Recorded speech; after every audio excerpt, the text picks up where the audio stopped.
Every weekday morning, Frank pulled his yellow school bus to the same corner at 7:10 sharp. He'd been driving kids to school for over 20 years, and by now, he knew all the faces, habits, and favorite seats like the back of his hand. The loud ones always sat in the back, the sleepy ones near the front. But one girl, Emma, always sat alone in the third row on the right. Emma was a quiet girl, maybe 10 or 11 years old. She had long brown hair that covered part of her face and eyes that never really looked up. What caught Frank's attention was that she always seemed sad. Every single morning, she climbed onto the bus slowly, clutching her worn-out backpack, and headed straight to her usual seat without saying a word. At first, Frank thought she was just shy.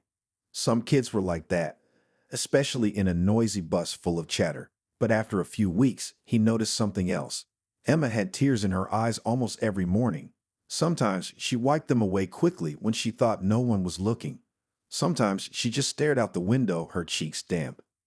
Frank didn't want to jump to conclusions. Maybe she just didn't like mornings. Maybe she had a bad dream. But this wasn't just 1 or 2 days. This was every single morning for nearly a month. One morning, as she stepped onto the bus, Frank gave her a soft smile and said, "Good morning, Emma."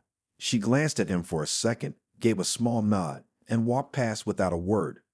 There was something about the way she held herself, something heavy in her steps, like the air around her was just a little colder than everyone else's. He started watching more closely after that. Not in a weird way, just enough to see how she was doing. She never spoke to any other kids. Nobody sat next to her. At drop-off, she walked off the bus slowly, always looking over her shoulder once, like she was checking if someone was watching. It bothered Frank more than he expected. He'd seen happy kids, loud kids, troublemakers, even daydreamers. But this was different. There was something in Emma's silence that made his heart sink. He couldn't explain it, but it was like she was trying to disappear.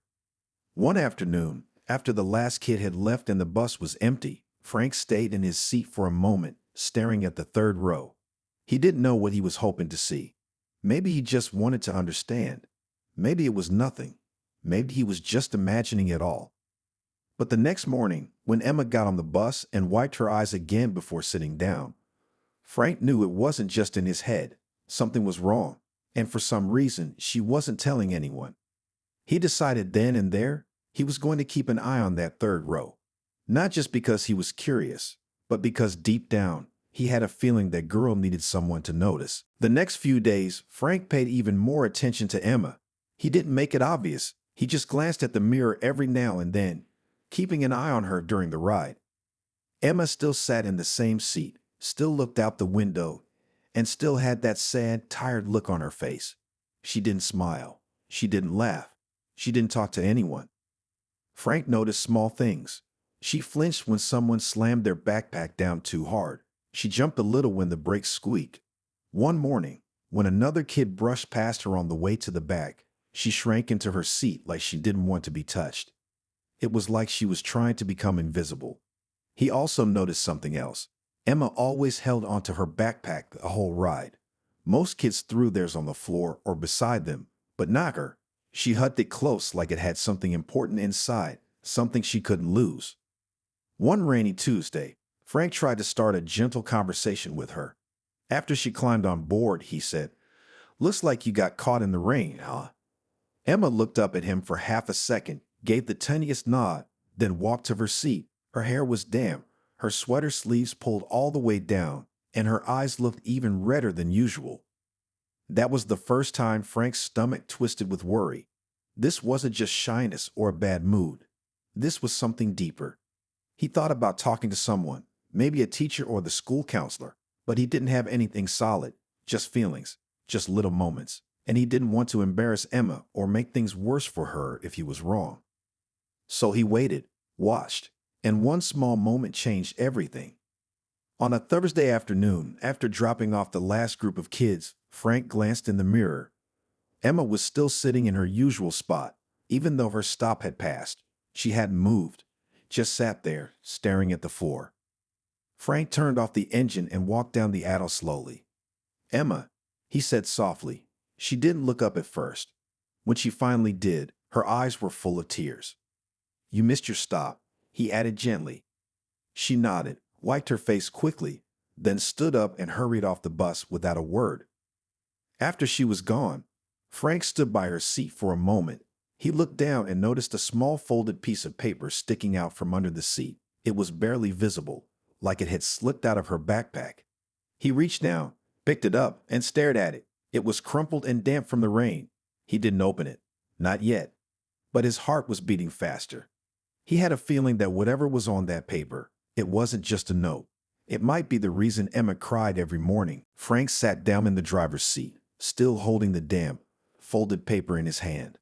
The bus was quiet now. The rain outside tapped softly on the windows, and the usual noise from the kids was long gone. He stared at the note for a few seconds, unsure if he should open it. Something about it didn't feel like an accident. Maybe Emma had left it there on purpose. Maybe it was her way of saying something without speaking. He opened it slowly. Inside was a drawing. It was simple, the kind you'd expect from a kid her age: stick figures, crooked lines, uneven coloring. But the picture wasn't happy. It showed a small house with black smoke coming out of it. Next to the house was a little girl with a sad face. In the corner, in small, shaky letters, it said, "Please help." Frank stared at it for a long time. His heart felt heavy. This wasn't just a picture. This was a message. A quiet cry for help from a girl who clearly didn't know how to say the words out loud. He folded the paper again, gently this time, and placed it in the glove box beside his clipboard. He didn't know what to do next, but he knew one thing for sure. He couldn't ignore this. Whatever was going on, Emma needed someone to notice. The next morning, he watched her more carefully. She got on the bus like usual, quiet and small, her eyes still tired and red. She didn't look at him, didn't say anything, just took her seat and stared out the window. Frank didn't say anything either. He just nodded softly as she passed. He didn't want to scare her off. He needed to wait for the right time. After dropping the kids at school, he pulled the bus into the parking lot and walked straight to the main office. He asked if he could speak to the school counselor for a few minutes. The secretary gave him a strange look. Bus drivers didn't usually request that kind of meeting, but she made the call. A few minutes later, Frank sat in a small office across from a woman named Ms. Rivera. She had a kind face and a calm voice. Frank pulled the folded paper from his pocket and placed it on the table. "I found this under one of the seats," he said. "Emma sits there every day." Ms. Rivera looked at the drawing, her smile fading as she took in the details.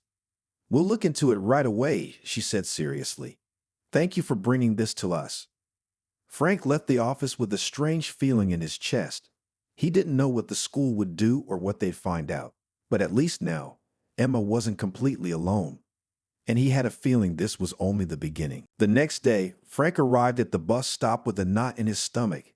He had no idea what would happen next, but he couldn't shake the feeling that something big was about to unfold.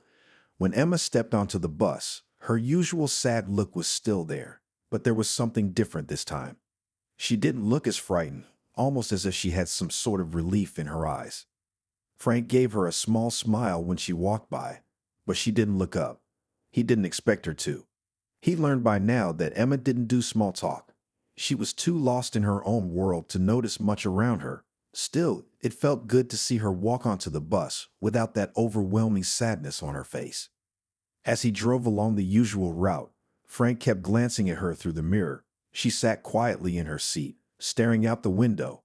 The other kids were talking and laughing as usual, but Frank noticed how distant she seemed from all of them. There was a certain kind of quiet loneliness about her. He didn't speak to her again that morning. He wasn't sure if it was the right time.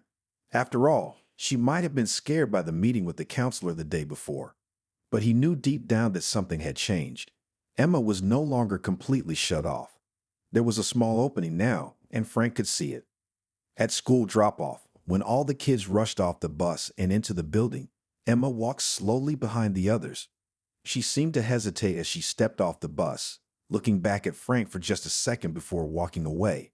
It wasn't a lot, but it was enough.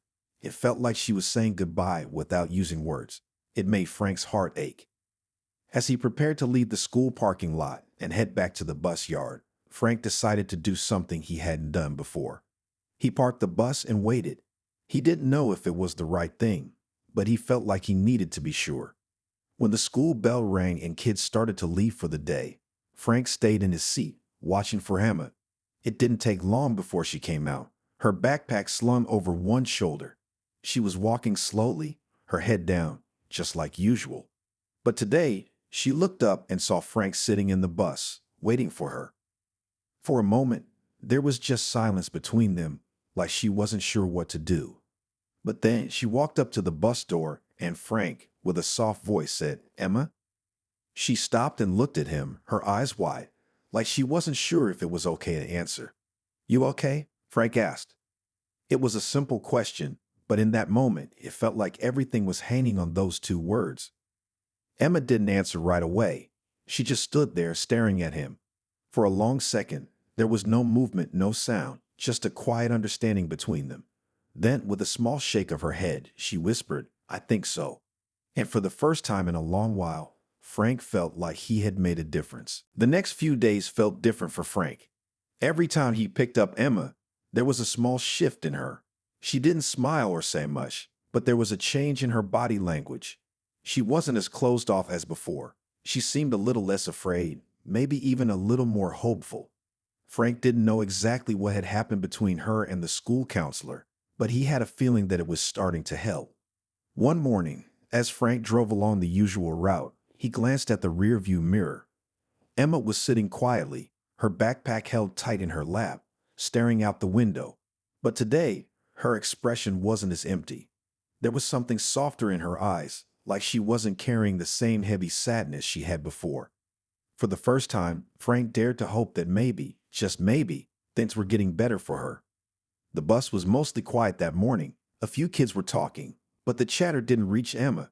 It never really did. Frank focused on the road, but his mind kept drifting back to her. He wondered if the counselors were making progress, if someone was finally listening to her, if she was getting the help she needed. At drop-off, as the other kids rushed off the bus to their school, Emma stayed behind, just like usual. But today, she didn't walk off immediately. Instead, she paused at the door for a moment, her eyes on Frank. He turned to look at her, giving a gentle nod. "You're gonna be okay, right?" he asked softly, trying to keep his voice calm and reassuring. She looked at him for a moment, then nodded slowly. "Yeah," she whispered, "I think so." Frank smiled at her, feeling a small weight lift off his shoulders. It wasn't much, but it was something. He wasn't sure what was going on in her life, but he knew she was starting to find a way out of the dark place she'd been in. And that in itself was a victory. The next few days passed with a quiet sense of relief. Emma didn't seem as withdrawn as before. She didn't cry as much, and she even started to make small, cautious conversation with some of the other kids on the bus. Frank didn't push it, though. He let her take her time, letting her open up at her own pace. One afternoon after school, as Frank was preparing to leave the bus yard and head back to the school, he was surprised to see Emma standing at the entrance of the parking lot. She was waiting, looking like she was unsure of whether or not to approach him. She hadn't done that before. Frank parked the bus and stepped out, walking toward her slowly. "Emma," he called out, his voice warm. She looked up, then hesitated before taking a few small steps toward him. "Thank you," she said quietly, her voice almost a whisper. Frank blinked in surprise. "For what?" "For noticing," she said, her eyes softening. "For not ignoring me." It was a simple sentence, but it made Frank's heart swell with something he hadn't felt in a long time. Oh, maybe this was just the beginning for her, but it was a start. The days after Emma thanked Frank felt different. There was a quiet kind of peace that settled on the bus. Emma still didn't talk much, but she wasn't as withdrawn as before. Sometimes Frank would glance in the rearview mirror and catch her looking out the window, her face calm instead of sad. It was a small change, but it was progress. Frank noticed the other kids on the bus starting to act differently too. They had all been so caught up in their own world, unaware of Emma's quiet pain. But now, a few of them started sitting closer to her, talking to her in a soft voice. They didn't push her to open up, but they included her in their conversations, even if it was just small talk about homework or cartoons. Frank could see how it made Emma's shoulders relax a little more each day. One morning, as he drove the usual route, Frank felt a new kind of hope. Emma had come a long way since he first noticed her sadness. And maybe, just maybe, the help she was getting at school was starting to make a difference. But he also knew there was still a long road ahead. Whatever had been going on in her life before, it wasn't something that could be fixed in just a few days. That afternoon, when Frank parked the bus at the school to drop the kids off, he noticed Emma walking slowly toward the door. She was by herself again, just like always, but today she didn't look as lost. Her steps were steady, not the hesitant shuffle from before. For a moment, Frank just watched her, his heart aching with a mix of pride and sadness. He turned off the engine and waited for her to get off the bus, just like always. But this time, when Emma reached the door, she turned back around and walked toward the front of the bus instead of rushing out like she usually did. Frank didn't know what to expect, but he waited. "Emma?" he asked softly.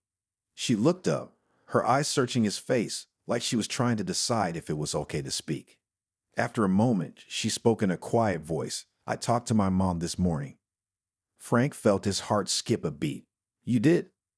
She nodded, her fingers nervously twisting the strap of her backpack. "Yeah, I told her about the notes, and I told her I was scared." Frank could see the bravery in her eyes. It wasn't easy for a young girl to speak up, especially when there was fear behind it. But she did it anyway. "That's a big step, Emma," Frank said quietly. "Yeah," she replied, a small, uncertain smile on her face. "She said she was going to help me. I think I'm gonna be okay." Frank smiled back, his chest swelling with pride. It wasn't perfect, and it wasn't easy, but Emma was starting to find her voice. She was no longer carrying that burden alone. As Emma stepped off the bus, Frank watched her walk toward the school, her steps a little more confident than before. He didn't know what the future held for her, but for the first time in a long while, he felt sure that she was going to be all right. The following week, things seemed to be moving in the right direction for Emma. Frank noticed that she was walking onto the bus with a little more energy in her step. She didn't say much, but her shoulders weren't hunched anymore. She wasn't as withdrawn. It was a small change, but it made all the difference to Frank. The other kids on the bus kept up with their usual chatter, but now and then they would glance at Emma, their voices softening whenever they spoke near her. Some of them even offered to sit with her, though she usually declined, but it was clear they were trying. They didn't want her to feel alone, and Frank could see it was helping. One morning, when Frank pulled up to the usual stop, he saw Emma standing there, her backpack on, her eyes already focused on the bus. It was just like every other day, but there was something about her posture that told Frank she was ready for the day. She didn't seem scared or worried. It was like she was beginning to trust that things might be okay. When she stepped onto the bus, Frank gave her a quick nod, and she returned it with a small smile. She didn't say anything, but that smile was enough.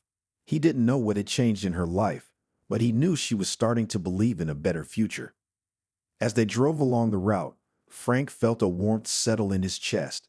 He couldn't help but think about the first time he noticed how quiet Emma was, how he'd seen her sitting there, eyes down, lost in her own world.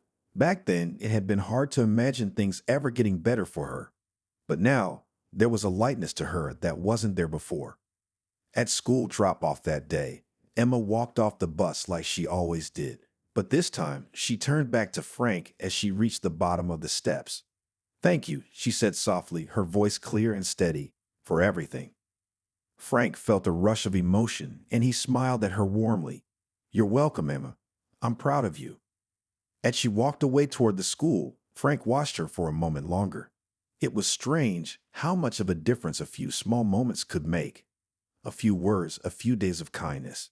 That was all it had taken for Emma to start opening up, to start seeing the world in a new way. When Frank got home that evening, he couldn't stop thinking about her. He remembered how lost she had looked when he first noticed her sadness, how she tried to hide her pain and keep everything inside. But now she was taking those first steps toward healing. She wasn't there yet, but Frank knew she would get there.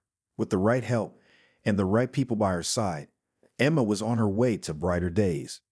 And for the first time in a long time, Frank felt like he had done something good. A few weeks passed, and the changes in Emma became more noticeable. Every morning, she seemed more confident, like she was finally finding her place. She still didn't talk much, but Frank noticed she would smile at the other kids on the bus now. It wasn't a big smile, but it was enough to show that she was starting to open up again.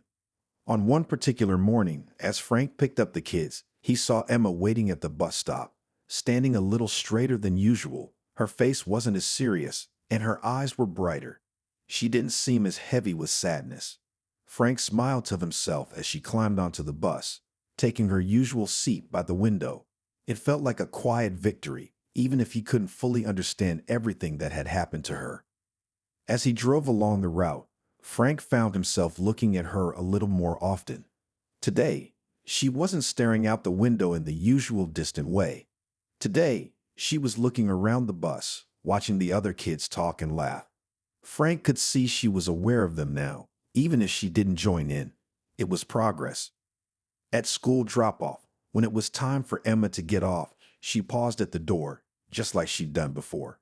Frank glanced back at her, a warm look in his eyes. "Emma?" he asked softly.